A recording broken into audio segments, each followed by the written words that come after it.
Halo, selamat bertemu lagi dalam pelajaran tentang IoT. Kali ini kita akan membahas tentang Raspberry Pi atau pengenalan terhadap Raspberry Pi. Raspberry Pi ini adalah salah satu microcontroller ya, atau komputer berbentuk mini yang digunakan untuk berbagai macam keperluan ya. Bisa jadi salah satu perangkat dari IoT, bisa juga digunakan untuk keperluan yang lebih umum, mungkin untuk ya bisa untuk bekerja juga ya, walaupun dengan spek terbatas ya. Nah, kita sekarang lihat contoh dari sebuah Raspberry Pi yang di sini tipenya B+ ya. Sekarang sudah ada tipe yang lebih canggih lagi, yang tipe C dan seterusnya ya. Kita lihat di sini yang tipe B+ board ya.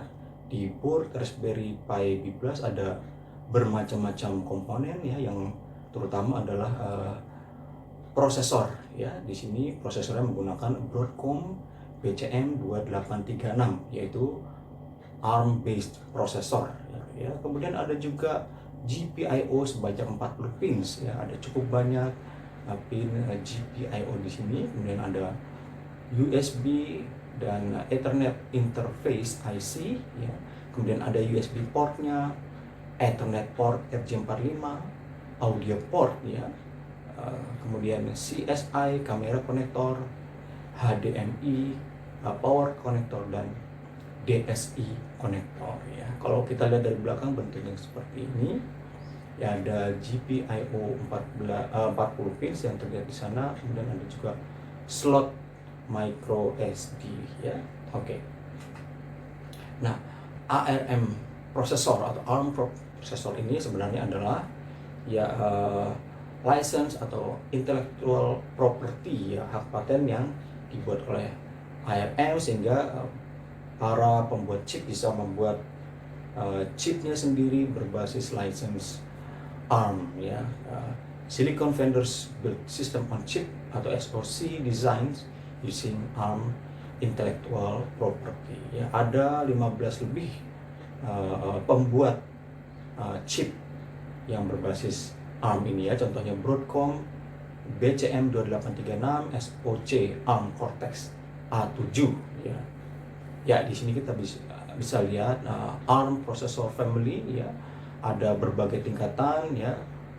Kalau untuk yang tadi BCM2836 ini tipenya ARM Cortex A7 ya, letaknya di tengah yang sebelah tengah yang berwarna orange seperti itu. Jadi bermacam-macam tingkatan ARM prosesor, yang mulai dari yang klasik, embedded, sampai ya lebih advance ya. Nah, kalau kita sebelumnya sudah membahas Arduino ya, sekarang kita membahas Raspberry Pi. Apakah bedanya ya? Kita akan lihat perbandingannya ya.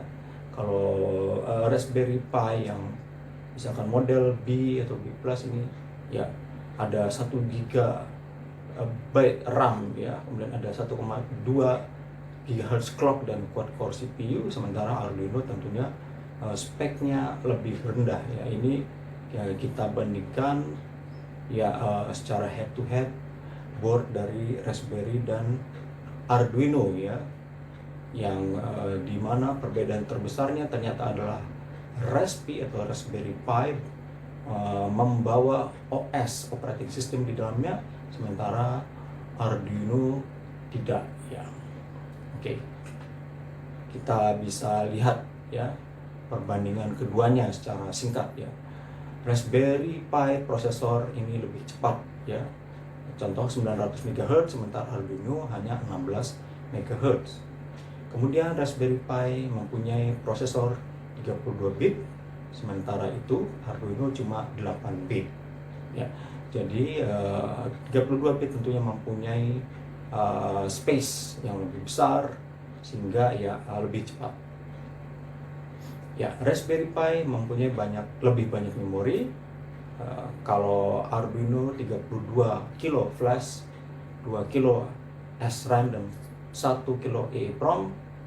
Kalau Raspberry Pi 512 kilo SRAM, 4 GB byte flash, dan micro SD ya. Ada port micro SD-nya. Kemudian Raspberry Pi mempunyai I/O voltage level yang lebih rendah ya, 3,3 volt, sementara Arduino 5 volt. Maka Raspberry mempunyai power consumption yang lebih rendah. Ya, di sini kita lihat Raspberry Pi bisa mensupport operating system sehingga fungsi-fungsinya lebih banyak lagi, lebih beragam ya. Di sini tertulis dengan OS Raspberry tidak perlu memanggil langsung aplikasi ke microcontroller ya. Tetapi OS tentunya memerlukan processing power yang lebih dan memori yang lebih. Ya, benefit dari operating system ya kita bisa lihat ya. Di sini Raspberry mempunyai graphic interface ya. Kemudian juga ada user interface yang berupa text based ya, tentunya kalau di Raspberry ada dua-duanya ya. Kalau yang graphic interface ya tentunya lebih intuitif, lebih mudah diingat, tetapi kalau untuk di remote lebih susah. Sementara kalau yang text based mudah di remote, tapi ya kita harus memasukkan komen-komen yang harus kita hafalkan ya. Kemudian di OS juga ada file system ya. Fungsinya file system ini adalah untuk meng-create dan memodify files ya di dalam struktur directory. Kemudian ya mempunyai interface yang mirip dengan file system lainnya sehingga lebih mudah diingat, dan kemudian juga bisa menggunakan interface ya berbasis teks. Ya, di OS atau operating system juga benefitnya ada multiple proses yang bisa berjalan di atasnya. Ya, untuk melakukan download dan menjalankan berbagai program, kemudian mengeksekusi proses secara bersamaan ya tentunya. Kemudian juga ada pengaturan penggunaan hardware ya dengan OS ini ya. Any application running in user space ya, file associated with a hardware device, kemudian fungsi convert file, access to device ya, kemudian hardware device, keyboard, monitor dapat di custom di OS ini. Device drivers enable applications to access arbitrary hardware device ya. Terima kasih.